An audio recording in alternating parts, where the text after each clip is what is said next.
Hey there and welcome to Consult the Blind Guy. Today we're talking about the PNY 1TB SD card.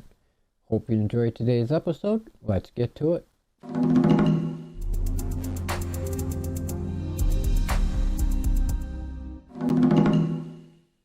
Hey there, welcome to the show. Today we're talking about the PNY 1TB SD card.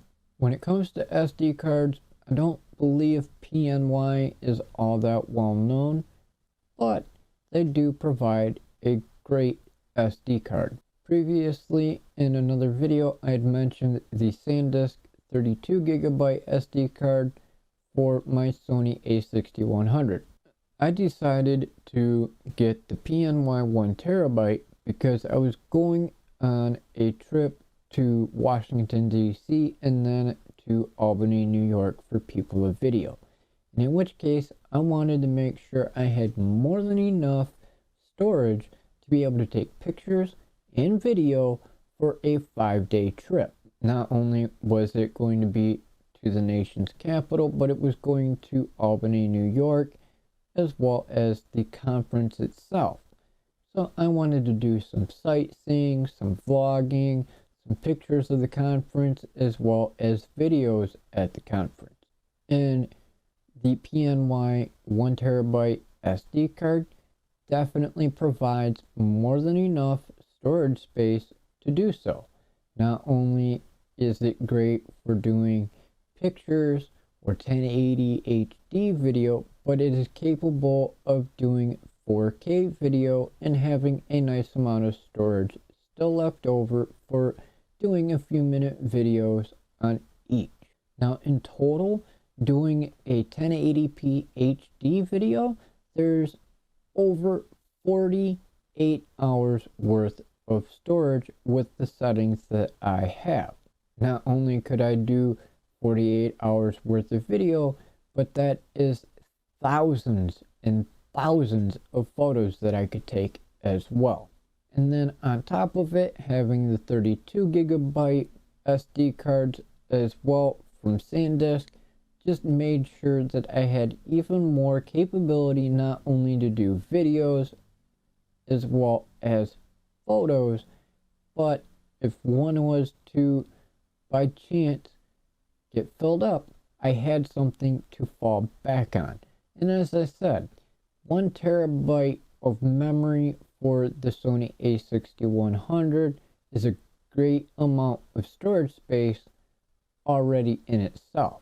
Depending on your settings, you can get 48 hours or more of storage for videos alone. If you drop down the quality of your video, the more space you're going to get. It is entirely all based on the settings that you're using, depending on how much storage space you're really going to get when it comes to video and photos. If you're just doing photos, you're going to get thousands and thousands and thousands of pictures that you could take with that 1TB. If you're going to do a combination of videos and photos, depending on your settings for your video, you can get a few hours of video storage as well as thousands of photos at the same time. If you're going to dedicate it to just one type or the other, you can get a fair amount of footage between them. The upside is the capability of being able to take all those different pictures or videos, as well as the transfer rate for the data. High transfer rates going from the SD card to your computer, whether you're doing it through an SD card reader or direct from the camera to the computer. The downfall is that it is fairly expensive to get a 1TB SD card.